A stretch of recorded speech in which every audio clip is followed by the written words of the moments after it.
everyone, welcome or welcome back to my channel. My name is Becs. I'm an F1 doctor working in the NHS, and today I'm going to take you through my final day working on a medical ward. So I've been working on cardiology now for the last 4 months. It's been a very challenging job to have here in Bristol, but I'm also very grateful because it's really pushed me outside of my comfort zone and I've grown and learned so much, but I'm definitely ready to move on to my next job. So welcome. Good morning guys, it's 5 o'clock in the morning. So I'll take you through my morning routine. So this is a letter saying thank you for all the things that have manifested into my life. They haven't, but I'm seeing them as done. So whether that be my life partner, financial abundance, freedom, my YouTube channel, you know, hitting 100,000 subscribers, my new car, my friends, you know, and then I basically just read it and really sit with the feeling that these things are already done. So if you want to do the same, a really good way of phrasing this would be, Dear Universe, thank you for my life partner, and then write a description of that person, but then see that relationship as here in your life already, because our subconscious mind doesn't respond to future events, just I have or I am currently. And then through the process of using your reticular activating system, which I've spoken about on many videos, your brain will start to look out for opportunities that reflect what you've written in this letter, and then the law of attraction will help you to attract these things into your life. Here I've got a protein shake for after my workout, an apple for after my workout.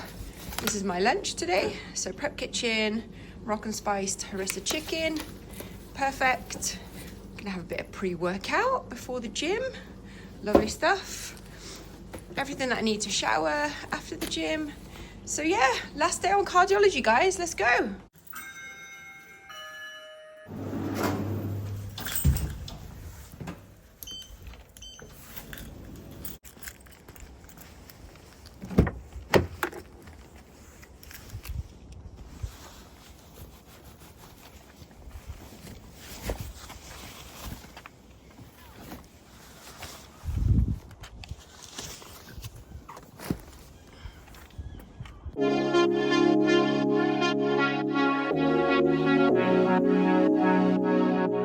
You only my mind, no matter how hard I try. You only my mind, you only my mind. You only my mind, no matter how hard I try. Alright, so finish at the gym. It's now 25 to 8. Gonna have this protein shake. So it's just protein powder and water. This is actually the last day that I start at 9 o'clock. From tomorrow I'm going to be doing 8 o'clock until 5 on a normal working day, and 8 until 9 or 9:30 on long days. So from tomorrow I can't come to the gym in the morning anymore, which will be a massive change in my routine, because I absolutely love mornings like this where I get up early, train, do all my mindset stuff, walk to the hospital, get a coffee. From tomorrow I've got 3 normal working days on a surgical ward. Today is my last day on cardiology, which is my final medical job in the NHS in the UK. Overnight, funnily enough, I got the link to do my APRA registration for my new job in Australia. APRA is the equivalent of the GMC, and the hospital have been amazing. They've sorted out all of the paperwork. So I'm gonna drive to the hospital, 25-minute drive roughly, and then a 30-minute walk, get a coffee. I'm going to stop at M&S as well because I really want to get the team some treats. I did get them a card, but I left it at home this morning, so I'm going to get another card. Every time you finish a block as an F1, you feel like you know what you're doing, you've learned a lot, and you feel quite confident. and then you start another rotation and you feel like you're going back to square one. So it's like the learning curve is just constantly like this, but it's good, isn't it? It kind of forces us to grow and evolve. I guess it's just going back to feeling uncomfortable again, and I'm feeling quite comfortable now on this medical block, but it's all good. We'll grow, we'll evolve, we'll learn some more, and then it will prepare us more for F2, which is only in 4 months from now. So I've just parked up at the hospital.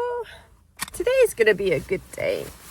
I feel it. I'm going to manifest it. Yeah, this is what I was going to say. So I normally bring my AirPods. I use them obviously at the gym, but then because it's a 30-minute walk to the hospital, instead of listening to the news or, you know, something, just music, I always listen to either Tony Robbins or Dr. Joe Dispenza, Neville Goddard. Sometimes I'll do the priming video that I mentioned before. So it's basically doing 3 minutes of kind of gratitude, 3 minutes of visualization, and you can just do it as you're walking to work or in the car. So I might do that, or I might listen to some like quantum physics or neuroscience videos. It's just fascinating, honestly. I'm so interested in quantum physics at the moment. It's honestly blown my mind how much research is going into this, and it really does have the capacity to change your entire life. And since I've been doing all this manifestation stuff, like really focusing on it in the last 13 days, things are shifting. Things are really, really shifting, and it's not because anything in my external world is shifting. It's just because I'm changing what I'm doing, like my schedule, my thoughts, my energy. And I can't even begin to tell you the things that are manifesting. I will tell you, but not right now because I need to get to work. But yeah, I'm going to listen to something positive, get a nice cup of coffee, buy some treats for the team, start the handover, and then have a great day. So as you watch me unpack all of these delicious snacks, I thought I would give you a few words of reassurance. I receive a lot of emails from you guys, and you ask if it's too late for you to go to med school. So I just wanted to pop in and say, of course it's not. I'm about to turn 43. I'm a first year doctor, and I work mostly with doctors who are 23, 24 years old. It does not matter how old you are, because you can show up every single day and make a difference to patients' lives. You bring so much empathy, compassion, life experience. So we need more diversity in medicine. So I encourage you to be brave, be courageous, and take that step today. So at 9 o'clock, we meet with the team and we have handover. Typically, we have between 2 to 4 doctors, F1s and senior house officers, and then we see our patients completely independently.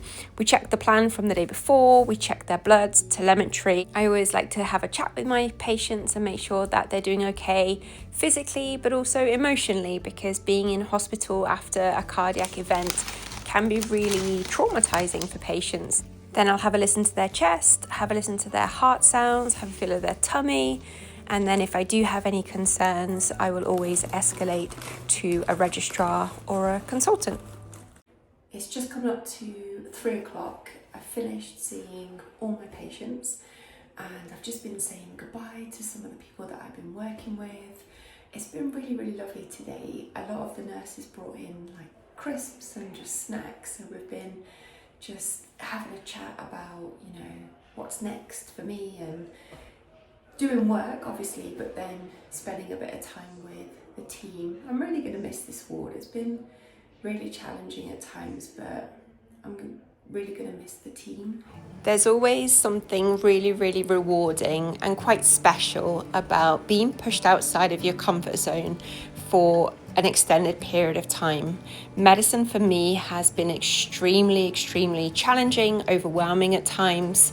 But when you get to the end of that journey and you take a step back and you look at how far you've come in the previous 4 months, you feel such a sense of pride and achievement. It really does feel like a beautiful moment.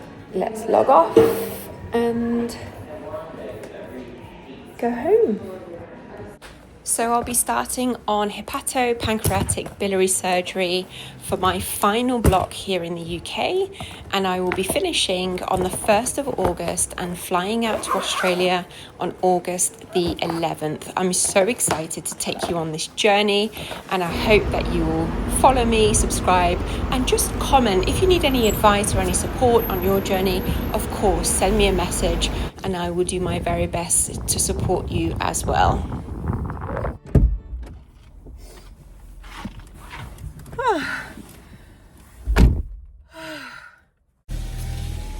It's 5:25. It's going to take about 40 minutes to drive home.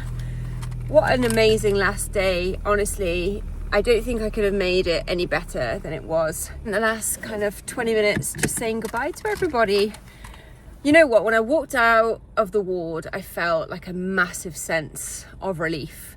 But I also felt sad at the same time, because you spend 4 months getting to know the team and, you know, forming friendships, and then you move on again and then you start from scratch. But I'm so excited about starting surgery tomorrow. I think because it's very consultant or registrar led, I think it will take the pressure off. I'm going to drive home 40 minutes and I'll see you there.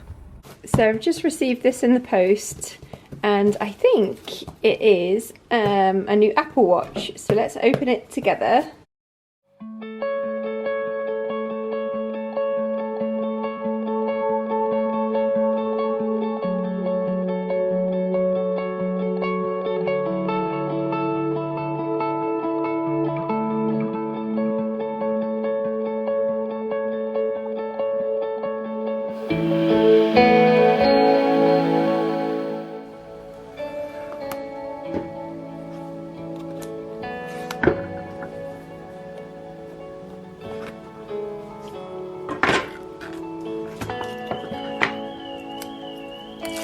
Here it is.